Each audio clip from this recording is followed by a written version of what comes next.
Welcome to AI for Good, the leading action-oriented, global and inclusive United Nations platform on AI. Organized by ITU, in partnership with 40 UN sister organizations, and co-convened with Switzerland. The goal of AI for Good is to identify practical applications of AI to advance the United Nations Sustainable Development Goals and scale those solutions for global impact. In today's session, we're counting on you to use the live video wall feature to ask questions and post comments to help create an engaging discussion. We encourage you to stay until the end to chat, connect, ask questions, and network with our distinguished panelists and world-class AI experts in the neural network. It is now time to kick off the session and welcome our first speaker. The floor is yours. Good morning, good afternoon, and good evening, everyone, and welcome to today's webinar, co-organized by AI for Good and the Department of Biomedical Informatics at Harvard Medical School. My name is Matthias Greschel. I'm a resident physician in internal medicine at Charité, the academic hospital of the Universities of Berlin, Germany, and a research fellow at DBMI at Harvard Medical School. In the series, we try to cover relevant aspects and challenges in data-driven research. I have worked in biomedical research the past years and recently returned to clinical practice. And now I'm experiencing firsthand that it can be a really long way from innovation at the computer up to implementation at the patient bed. I have the privilege of introducing today's session as part of AI for Good, which is entitled Bringing Machine Learning Models to the Bedside by Karandeep Singh. And there couldn't be a better person to moderate Karandeep than Dr. Isaac Kohane. Zach is the inaugural chair and full professor of biomedical informatics at the Department of Biomedical Informatics at Harvard Medical School. Zach trained as a pediatric endocrinologist and received his PhD in computer science during the second heyday of machine learning. Zach believes medicine is at its core a knowledge processing discipline, and his research agenda has focused on leading several large international efforts to leverage the healthcare enterprise for discovery and new insights. And finally, and most importantly, Zach is a great mentor and a role model to his younger colleagues that are lucky to be around him at DBMI. With no further ado, I'll hand over to Zach to add any missing parts to the intro and also introduce Karandeep. Thanks for being here. Thank you, Matthias. Thank you to the ITU for organizing this series. I just want to say that I'm very pleased to be moderating this session because it's a real pleasure to have someone like Professor Karandeep Singh explain to us how they're actually been using AI in practice from the important but often incomplete, often noisy data that comes out of electronic health record systems to really implement what we would like to think of as a learning health system. In many ways, we are still far from that. Actually, I think there are much fewer technical than social barriers to that. And I have to say, although as in an introduction, I should dwell upon all his academic achievements, his training in medical school at University of Michigan, his training in biomedical informatics at Harvard Medical School. But I'm not going to do that because, more importantly, in the heat of battle during the first few years of the COVID pandemic, I was able to witness through his publications and talks the opportunities, but also the travails of using machine learning driven from electronic health record systems. And perhaps the most important thing that I learned was that in the hands of people like Dr. and Professor Singh, we're in good hands. But in the hands of some parties that are not as acutely aware of the limitations of the data, the medical challenges that we face, and the technical issues around the use of machine learning, there's some real opportunity to use AI not for good. And so I could not think of someone more appropriate to actually give us both a hopeful but a sober perspective on how we can use healthcare systems and their data to advance healthcare and decision making. And also, I can't think of someone who could give us any better warnings or guides. So with that, Professor Singh, it's a real pleasure, and I look forward to hearing you speak.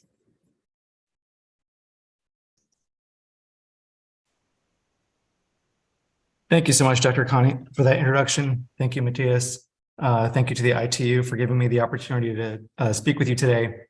And today I'll be talking to you about a topic that I think is really near and dear to my heart, which is the kind of looking at the entire process of bringing machine learning models to the bedside.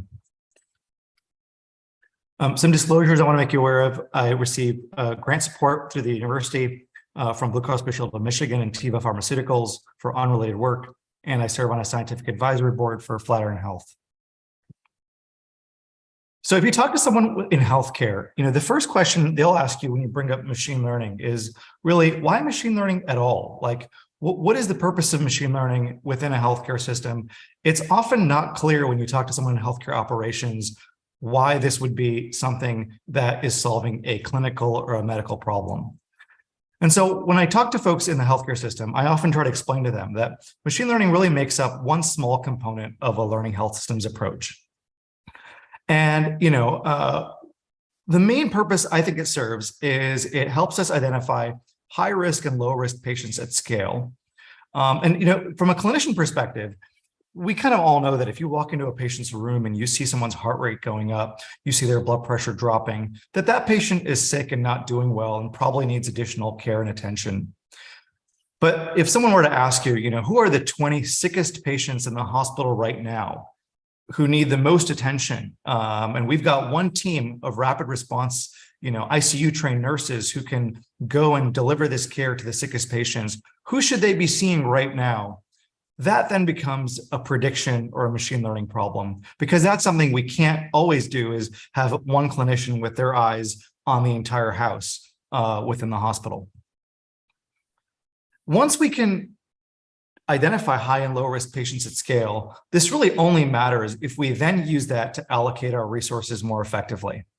And typically what we're talking about is we typically deliver more aggressive care to higher risk patients, and we try to reserve lower acuity care and prevent unnecessary testing on lower risk patients. So if we're not using that information to then reallocate our care in a way that is kind of intelligent and matches a patient's risk or responsiveness to therapy, then kind of we've missed the boat in terms of why we're using machine learning at all. But to be able to do any of this kind of work, we often have to start with the performance to data side of this cycle, which is we have to be able to take our models, integrate them in the EHR so that they can even generate those predictions, which will then serve as data that we're going to use to display to clinical end users.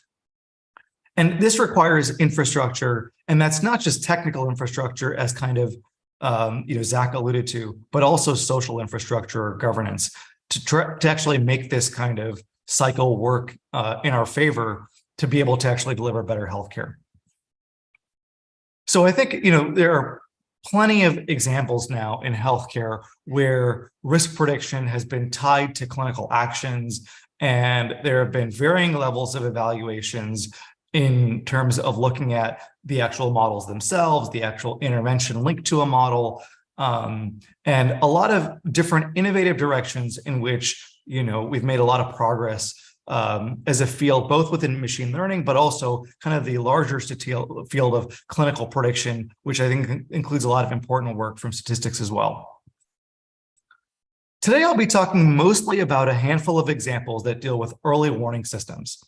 And when I talk about early warning systems, I really just mean machine learning models that are kind of set to run on a fixed patient population on a repeated basis. And in some cases, they're running every few minutes, like sepsis or deterioration, maybe falls. But in some cases in the real world, they also have models that run every day like models that are predicting which patients aren't going to show up that day. Or in some cases, these are models that run once per visit. So for example, if you've got patients in the ER, and when the moment they arrive, you want to predict, who's going to be admitted. That might be a model you only run when someone first arrives in the ER as part of your triage process. So what I'm showing you here on the right is 4 different patients scored by the, in this case, the epic deterioration model. And each of these 4 squares is a different patient. You'll notice that, this is just the first 48 hours after admission. And these 4 patients happen to all be patients who were admitted with COVID-19 kind of during the first wave of the pandemic. You'll notice in the top 2 panels that, in the top left panel, a patient needed to go to the ICU and then ultimately was placed on mechanical ventilation. In the top right panel, they needed ICU, but never needed mechanical ventilation. And in the bottom 2 panels, you'll notice that, those patients look very different in terms of their scores, but neither of them needed ICU level care. And so I think you can already appreciate that trying to figure out whether a model is useful is something that you'd have to do on top of the fact that scores are constantly going up and down. These are scores that recalculate every 15 minutes, and you can see kind of this sawtooth pattern where sometimes a patient looks really sick, other times they look a lot better in terms of this score. And so if you were reacting to every one of the score fluctuations, that might be a lot of reacting to do per patient. And I think the other thing that you'll appreciate is that you have to know how a model works to be able to figure out what it's good at and what it's not good at. So notice how a patient who got mechanically ventilated, the moment they're started on ventilation, the score actually drops, suggesting that that patient's not as sick. Now, obviously, we know that mechanical ventilation is a major risk factor for all kinds of morbidity, and that's a sign that someone's sick because their lungs have, essentially failed in many cases, at least in the short term.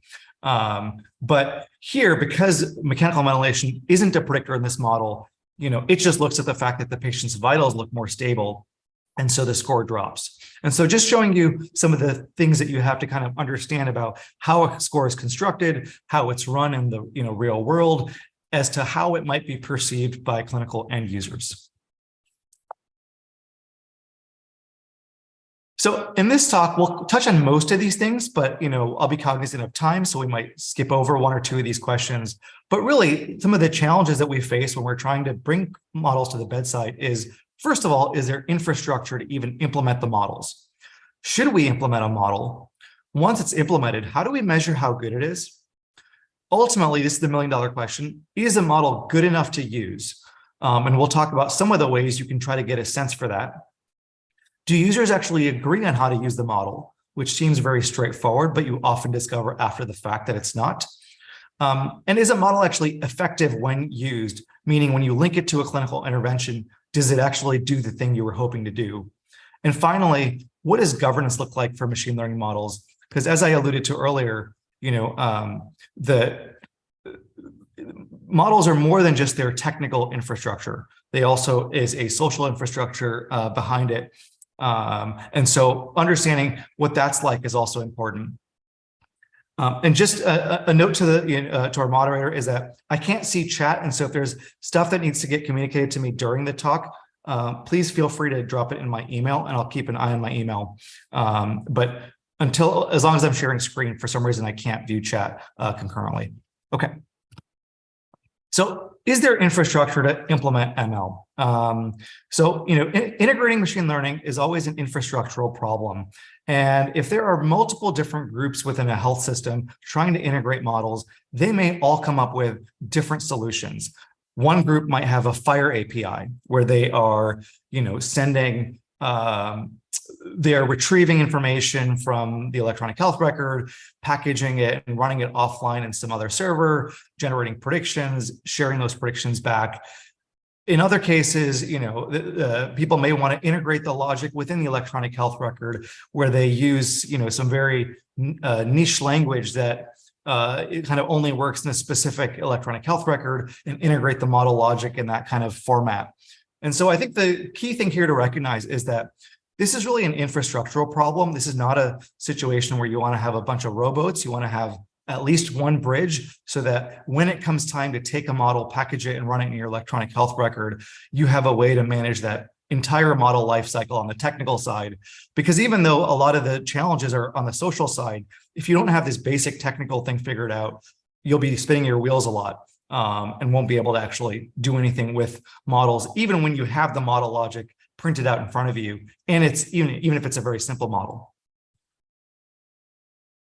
So then the next question that comes up is, should we implement a model?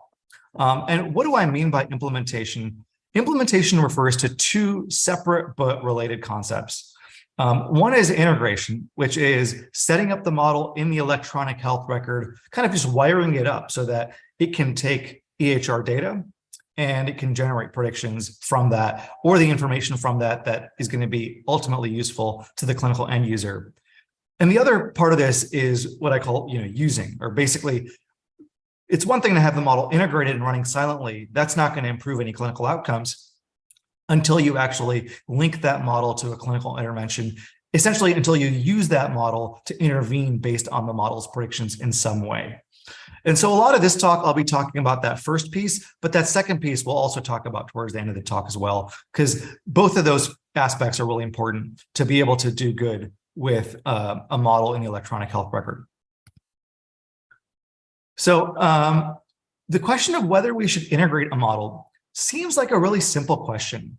And honestly, if this wasn't a lot of work, this is something that we would just always do. If we had push button integration capability, I think we would silently run hundreds of models in the background to try to figure out which ones actually work at our institution, which ones don't work, and kind of be able to take the cream of the crop. But unfortunately, the work of integrating a model, even just wiring it up, isn't minimal. And I think you can't underestimate how much work that takes to do it properly, because it's not just a matter of wiring up the correct variable with the model. It's about understanding how each predictor in a model was defined in that model, so that when you wire it up, you're wiring it up, in the intended way, that where what the model thinks you're sending it is actually what you're sending it. So absent having kind of really high quality or easy way of doing this, we often have to rely on information sheets that are imperfect. So we're sometimes looking at, ideally, retrospective performance calculated at our own institution. Oftentimes, though, we're looking at performance calculated at other institutions. And then we've got, model information sheets that have incomplete information. Like, for example, where was the model trained? Where was it evaluated? What does a score of 40 mean? I mean, many times we get these risk scores that say they rate patients on their acuity from 0 to 100. But then you ask the vendor, like, what does 40 mean? What does 30 mean? And, it's kind of like 40 means they're fairly sick. And it's like, well, what does that mean? I need to know, like, how many people are going to have this adverse outcome. And so we often need to be able to map scores with actually clinical meaningful things that we can communicate to clinicians and to clinical leadership. And there are other kind of very minor things that a lot of these information sheets miss, but that can have major implications. Like, how does a model handle missing values? That seems like a really basic thing, but we have examples of this at our institution where two models handle missing values very differently, and the models are designed to do a very similar task. And so if you see one score dropping while the other score is going up, that actually has to do with the missingness pattern of the data happening in real time, where people stop checking labs. And to one model, that means that doesn't mean anything. To the other model, that means that the patient's not sick because you've stopped checking labs on them. So it's important to have people who understand the clinical side and the technical or math side to be able to help make the decision of whether to even go through this work of wiring up a model and integrating it. So what kind of information is missing? Or when I say, like, we don't have all the information, what do I mean by that? So if you take a look at this paper by Jonathan Liu out of Nigam Shah's group at Stanford, they published this study in JAMA Network Open, where they looked at a series of confidential Epic systems, model briefs for a variety of different models. They looked at a series of different reporting guidelines, and I'm highlighting just the tripod guideline because that's the Equator Network's kind of recommended reporting guideline for clinical prediction models. But if you look at the elements that they recommend go on a model information sheet, and you look at a series of 5 or 6 different models, you can see that they're about half complete. So you've got about half the elements you need. that are recommended to be able to kind of make these decisions. So a lot of times you're working based on incomplete information, and this requires a lot of back and forth communication with a vendor. And now if you imagine you've got two vendor sheets from two different vendors for the same clinical outcome, this gets multiplied, this doubles essentially. And now you're trying to parse out, why are they getting different numbers based both on methods and based on what they've reported versus not reported on those sheets. So once we implement a model, should we measure its performance? And if we're going to, how do we go about doing that? When you're a model developer, you're often taught this kind of mantra that internal validation is good, but external validation is better. But when you're sitting at a health system, taking care of patients and responsible for those patients, the mantra you adopt is actually a little bit different. It's external validation is good, but local validation is better. So it's really reassuring for me to know that a model that I'm considering using works at a bunch of other peer institutions that have similar patient characteristics, similar practice patterns to my institution. But what really matters to me is how well does the model work here? Because there is a variety of reasons why a model that works at peer institutions might fail here that has to do with a nuance that's a local nuance in terms of how we deliver care or a workflow we have in place here that is different than the way other people approach that same clinical problem. So I'll give this kind of case example that Zach alluded to, which is, the first wave of the COVID pandemic and kind of some of the stuff that unfolded around the epic deterioration model during that time. So rewinding back to March of 2020, which I know is kind of very distant in the past now to us sitting in 2022, the situation, I think most health centers look pretty serious, and ours was no exception. So even though we were sitting, in this area on March 24th, where this gray dot is, where things didn't look too bad, we had actually cleared out our hospital by canceling elective surgeries to prepare for a possible, rise in patient beds. We were projecting under a best case scenario that we would peak at, a capacity 3 times our hospital's capacity, and that we would exceed our adult capacity, in about 2 to 3 weeks. And so we had to figure out if we really actually hit this number where we had, 3 times the number of patients we could house in our hospital, all of our triaging that we usually do goes out the window.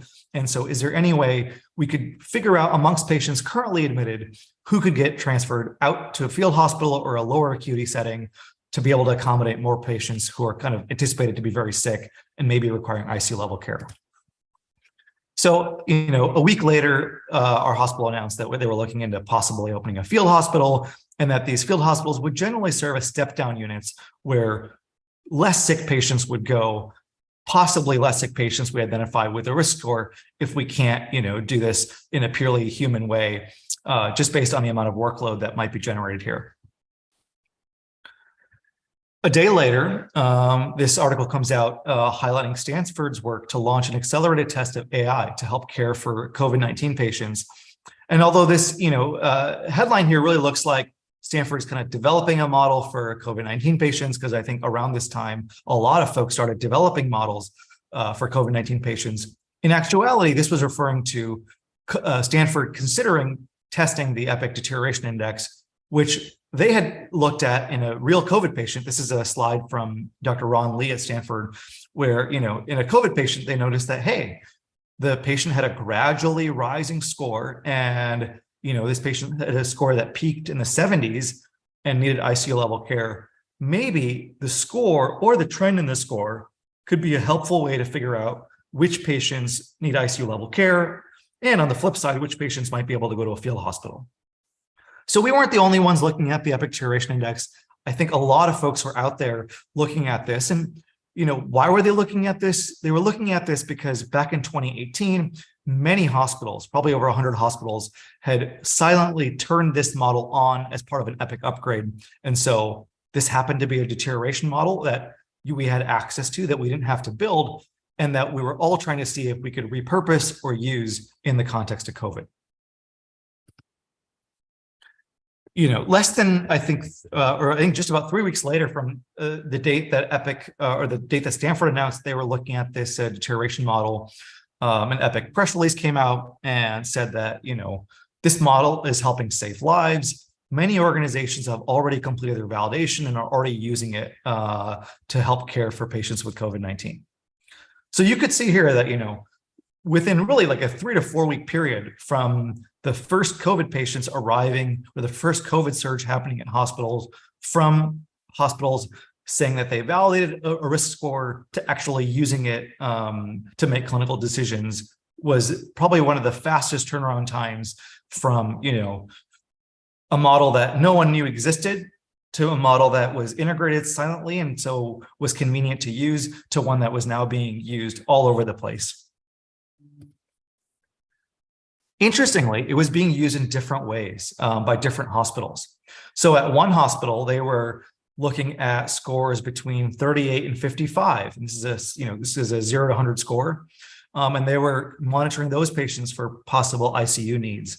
And at our hospital, we were, looking at patients on the higher end of the risk spectrum, patients with scores, above the 60s, who we thought were on the higher end of the risk and might need ICU level care. So even though we were both using these systems that are the same model, exactly the same coefficients, we were using it in completely different ways, which I think isn't necessarily a problem, but goes to show you that, just having the same risk score implemented across institutions isn't enough for institutions to know how to use it kind of in the same way.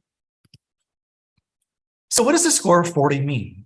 This is a question I posed earlier on that, this is something that you have to figure out from, from talking to the vendor. And interestingly, the Epic Deterioration Index is not a logistic regression model. It's a ordinal logistic regression model, or an ordinal regression model, which means that it's trained against multiple different outcomes, but some of those outcomes are classified as being more severe than others.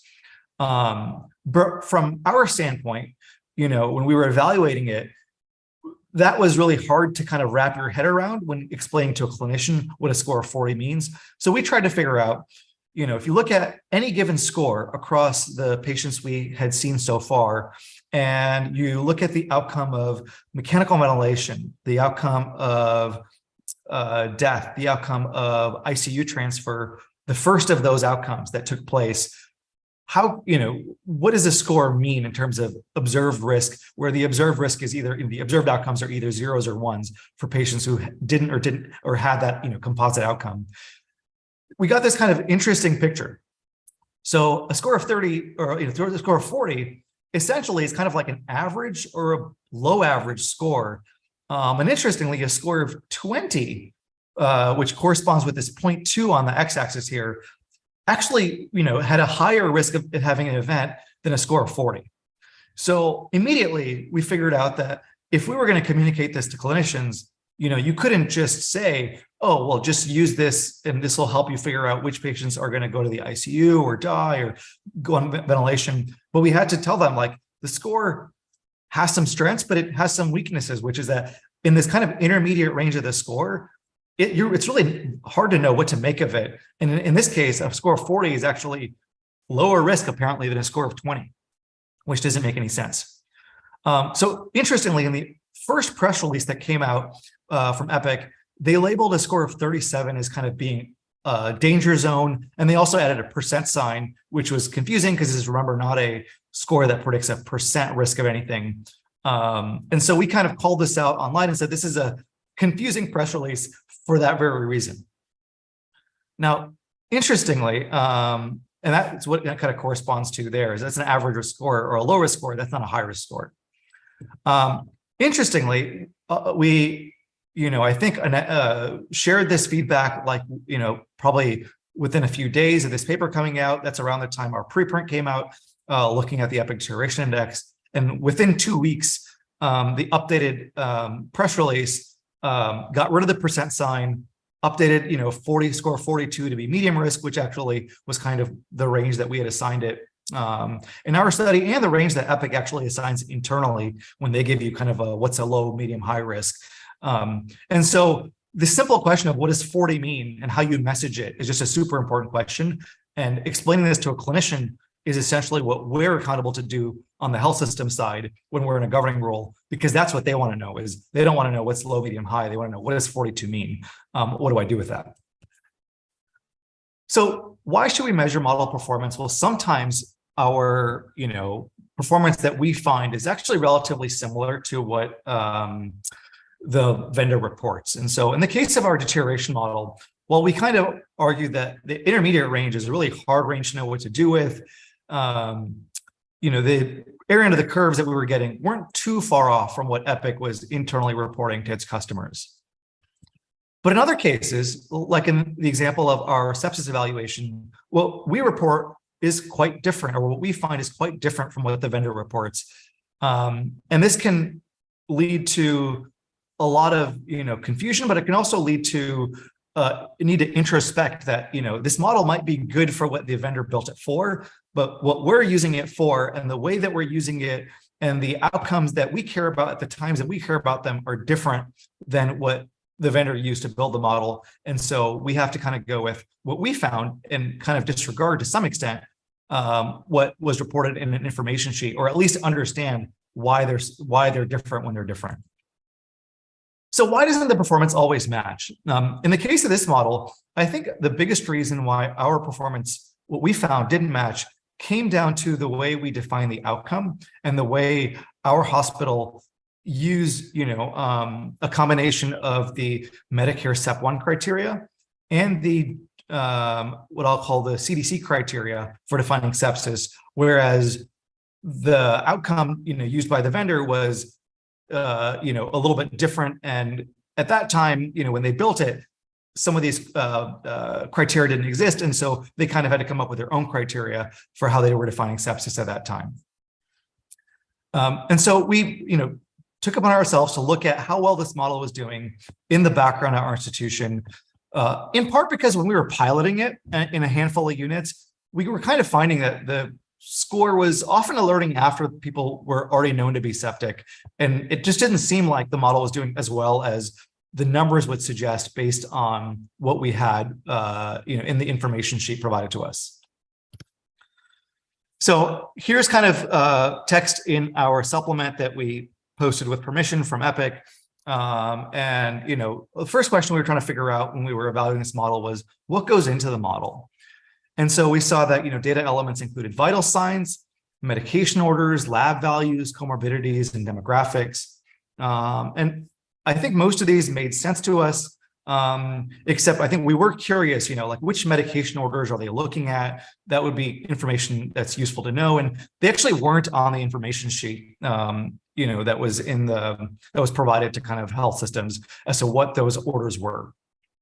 And they were looking at area under the curve, and they found an area under the curve in kind of 0.7 to 0.8 range, which many folks in health system leadership will see an area under the curve of a 0.8 and kind of say that's good enough. Let's kind of go ahead and implement it. But when we translated this to our setting and we used a similar way of calculating an AUC, other than that difference in there were two major differences. One is our outcome definition was different. And two, we ignored predictions after onset of sepsis. So after it was clinically recognized, we said at that point, we're not going to include any further scores. When we did that, the area under the curve was much lower. It was 0.63. And when we included the first 3 hours of scores after sepsis was known about, the AUC was 0.8. And you might just look at this and say, well, you have to treat sepsis after the fact. So it's reasonable to think that that 0.8 is kind of what's real and that 0.63 is really an underestimate. And we thought a lot about this as to, why the pre and post sepsis AUCs were so different here. So, first thing was this finding surprising? Well, when we look at what was known at that time, and the only thing I'm aware of that was known at that time was this preprint from University of Colorado, which included a co-author from Epic. And they reported a higher area under the curve, but they actually noted that the Epic sepsis model identified patients after many of them had come to the attention of their existing program. In fact, it reached an alerting threshold a median of 7 hours after the first lactate level was drawn, which is suggesting that, one, in this evaluation, they included all the scores, even if those scores were calculated after sepsis was known about, which will obviously make the model look better. But second, they found that if you look at when it first detected someone, on average, it was 7 hours after a lactate level had been drawn. In other words, it was like well after it was clinically recognized through an existing program at University of Colorado. So we thought that, oh, our finding, in fact, gives credence to this and provides a mechanism of explaining why this is the case, because we can show this huge difference in performance when you take those first 3 hours out after sepsis. And so in that context, our finding wasn't that surprising. But I think because that the previous paper had been kind of a preprint, it hadn't looked at this issue in detail and in full transparency, it's like a 2-page preprint. I think, this caught the attention of a lot of people. And to me, it was honestly surprising how much recognition this paper got at that time, simply in light of the fact that we could point back to this original paper that found kind of a similar thing to what we found with the same model at, a similar health system. So why this huge difference in pre and post sepsis? Interestingly, one thing I discovered actually after this our paper came out is that when whether a clinician has ordered antibiotics is actually a predictor in the model, and whether a clinician has ordered antibiotics is also the outcome, one of the outcomes in the model. And I remember recognizing this and meeting with their data science team and asking them, well, why is this in the model? Like, what are you trying to do? And I actually understand why it's in the model. It's in the model because they were hoping to pick up patients that had gotten antibiotics but hadn't gotten fluids yet, but qualified for the fluids aspect of the sepsis bundle. But what was happening in reality as a result of that was that you were ordering antibiotics, then the EPIC sepsis score was going up, it was generating an alert, and essentially it was telling you what you already knew in a sense, because you were getting that alert in many cases, not always, but in many cases after you had actually placed that antibiotic order. Or a score would go up after you place the antibiotic order. And then, in retrospect, it looks great, but when you're trying to figure out the order of operations, you would realize, aha, antibiotics got prescribed, and then the score went up. And, Ziad Obermeyer from UC Berkeley was asked to kind of comment on this. And, his comment was the deeper issue is a lack of respect for the clinician making the decision. If you order an antibiotic and then that's, and get an alert that says, are you aware this patient is at high risk of sepsis? You kind of as a clinician say, well, yeah, that's why I ordered the antibiotic. So this, I think, recognition that you can get alerts that are not useful and that these can actually, in some cases, waste your time, in other cases, just cause alert fatigue. In other cases, just, create busy work is something that was recognized in the recent, White House AI Bill of Rights, where one of the 5 principles they outlined as something that's important that AI systems need to take into account is that systems should be safe and effective. And so if you've got a model that's, generating alert fatigue and sending out all kinds of alerts, that's the kind of things that we need to kind of protect us against. So it's not just models that are causing harm, but also models that, aren't effective at what they're trying to do. So I'll kind of close here because I want to give time for discussion. I have a lot more I could refer to, and maybe we'll do that, during the discussion, but I'll close with this slide. So what was the tail end of that story? The tail end of that story is that EPIC recently updated its sepsis model. They're now using kind of standard outcome definitions. They've removed antibiotics from their model. They're separately retraining the model at every institution before deploying it so that the model is always kind of fit to your local institution. And so I think, whether that was linked to our work or not, I think these are things that are, things that are heading in the right direction, and some recognition around the importance of basic things like transparency and outcome leakage that I think have now come into the kind of mainstream as discussion items. So I'll stop here, and I'll, turn over to Zach and we can kind of discuss things or take questions, but I may re-pull up slides if it's relevant to any of the questions that come up. Thank you so much.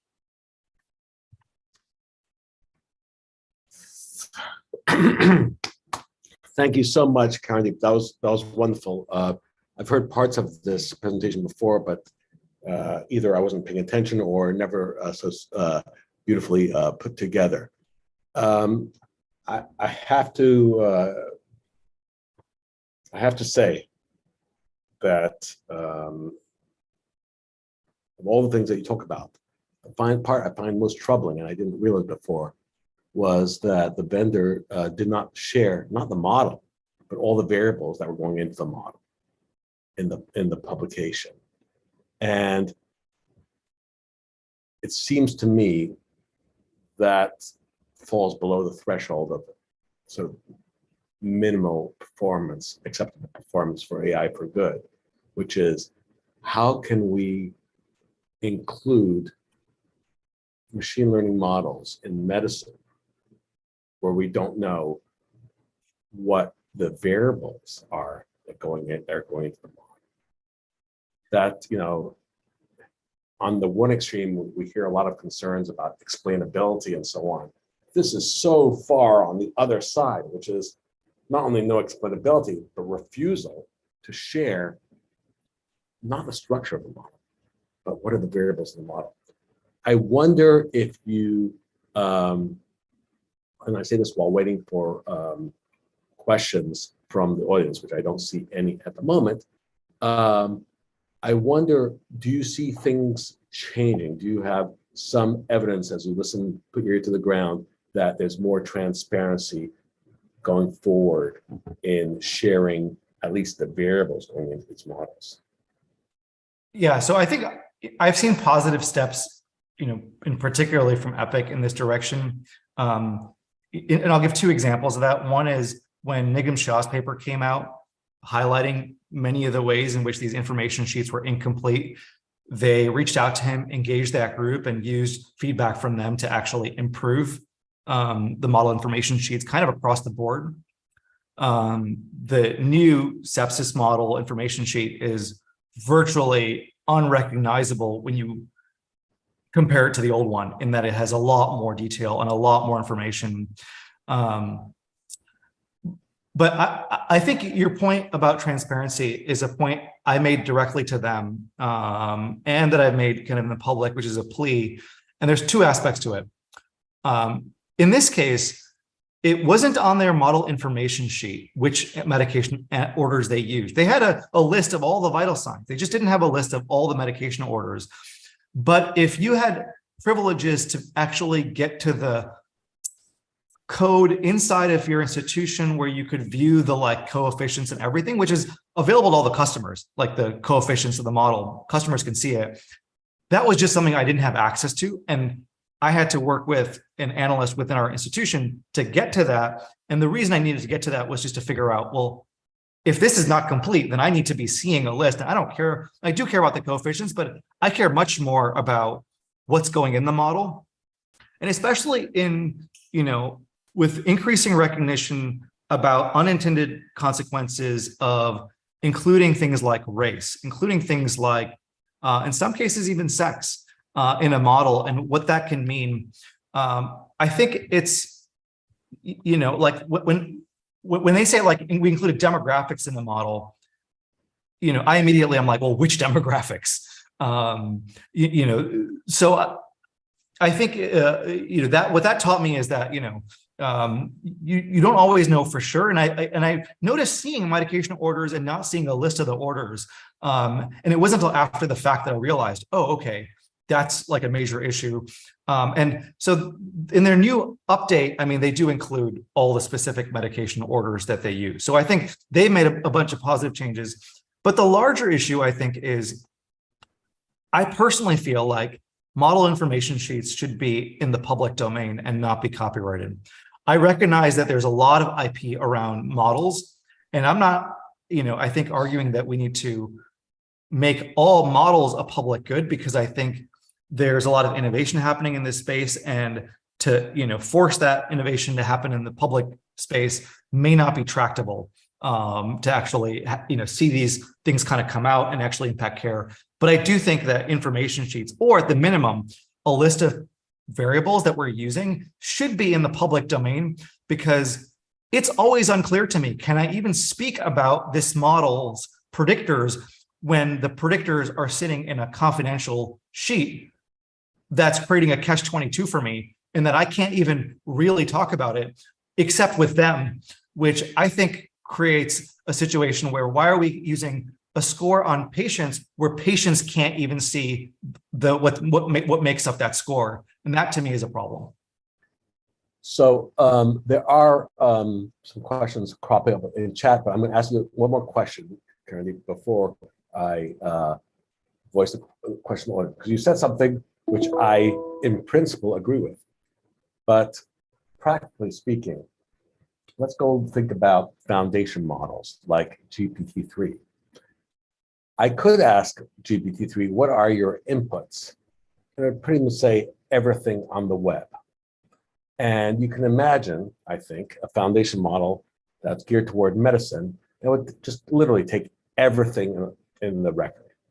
And beforehand, it would not be clear until the individual patient, and even then it would be tricky, which data actually were the most important in causing GPT's descendant in medicine to say, and the next step is this. So these models are vast. They literally have billions of parameters. How do you imagine that being shared?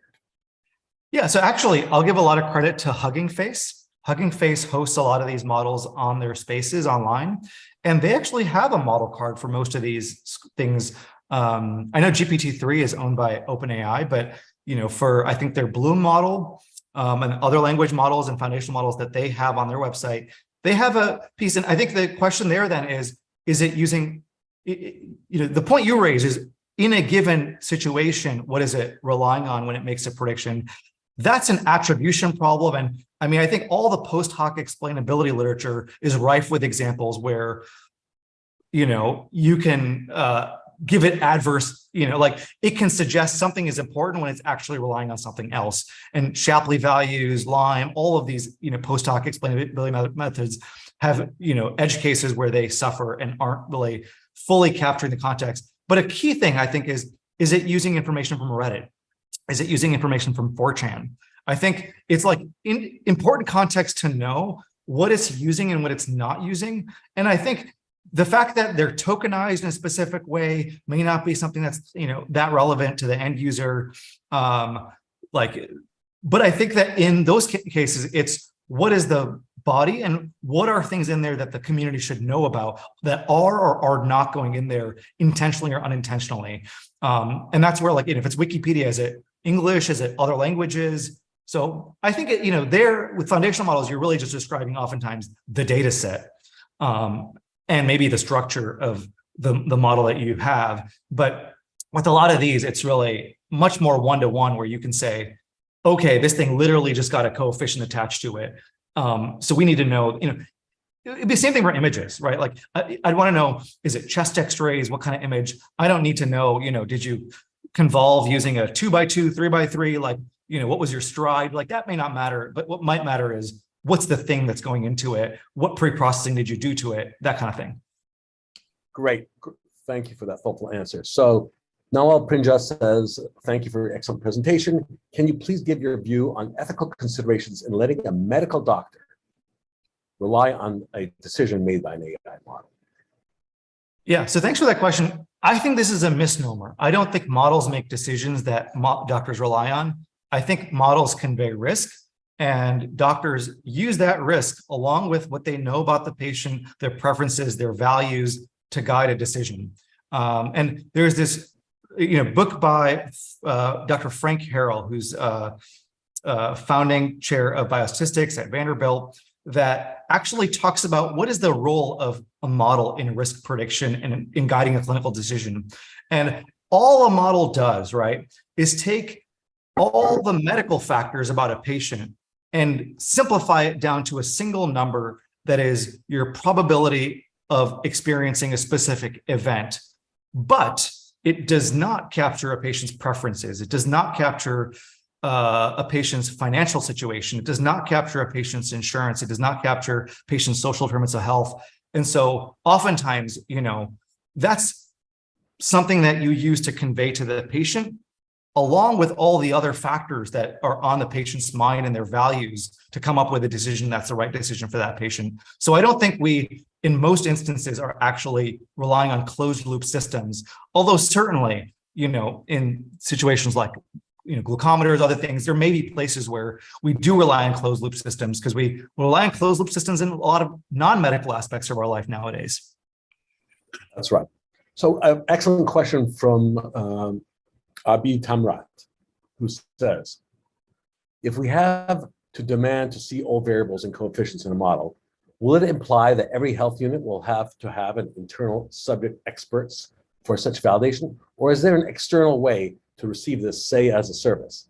So I think let me paraphrase this, it used to be that journal articles or textbooks were sources of authority as to what medical procedures or decision makings were reasonable.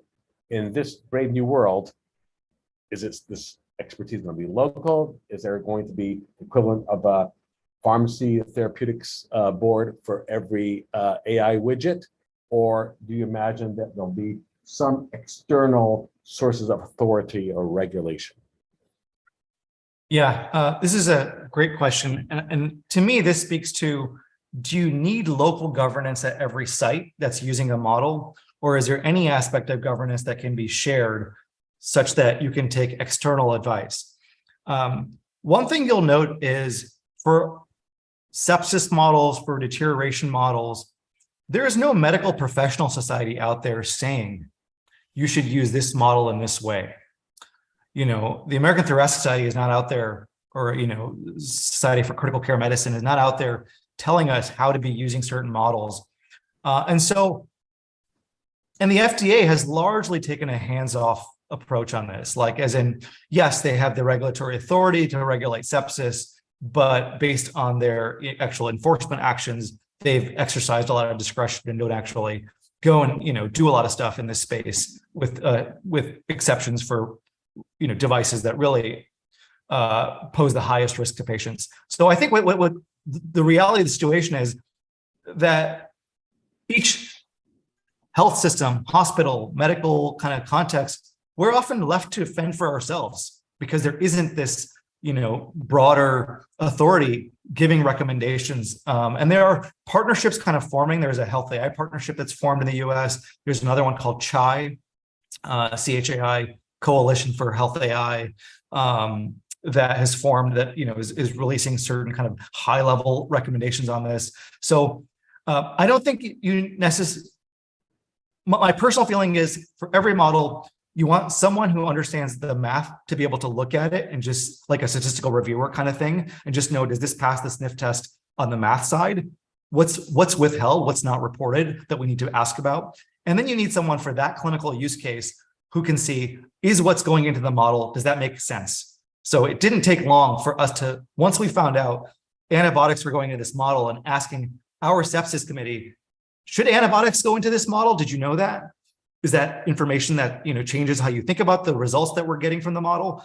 Yes, it dramatically affects what they think about the results coming out of the model. So it's not that you need like brilliant math people for everything, but you want someone who can just do some level of statistical review of the text and say, does this pass the sniff test? And then you need someone who understands the clinical problem, who can say, are the inputs and outputs like the right inputs and outputs for us to be able to use to make a decision in this space? Great. That is so wonderfully, I think, practical, realistic, and articulate about where we are today. I have to say that much as I enjoy and appreciate the opportunity afforded by these teleconferences, I'm also very sensitive to the fact that all of us, I think, share a certain reluctance to go over an hour because, frankly, it's unpleasant beyond the hour. And so I'm going to take this point to bring things to a close. I'm going to hand them over to Dr. Groschel in a moment. But Karandeep, I just want to thank you personally for a great talk. I think there's so much to be learned just from listening to you over the last hour. I'm going to ask Dr. Groschel if there is going to be a URL that we could share of this recorded session, hopefully recorded session, that I could share with others, because so much to be learned from this experience, and there's so very little of that learning still. So thank you, Karandeep. Matthias, over to you. Thank you, Zach, for being a fantastic moderator. Thank you, Karandeep, for the talk. Yes, the talk is recorded. You can, we just tweeted it out. It's also on the website at aiforgood.int. Please reach out, anyone out there, if you know, if you have suggestions for speakers that should be part of the series. We're always looking for individuals who can give different angles on AI in healthcare in this session. It's at the hour. Thank you again. Thanks to the audience for joining us today. There will not be networking today. And with that, I'll return it back to the avatar Anna and wish you all a great rest of the day. Bye-bye.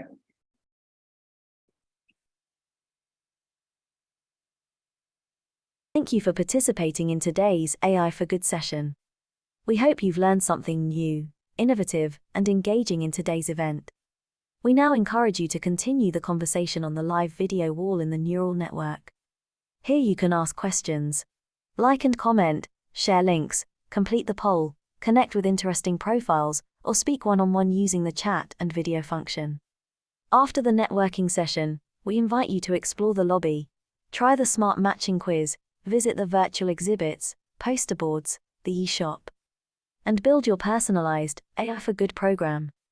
Let's shape the future of AI for Good.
Mm-hmm.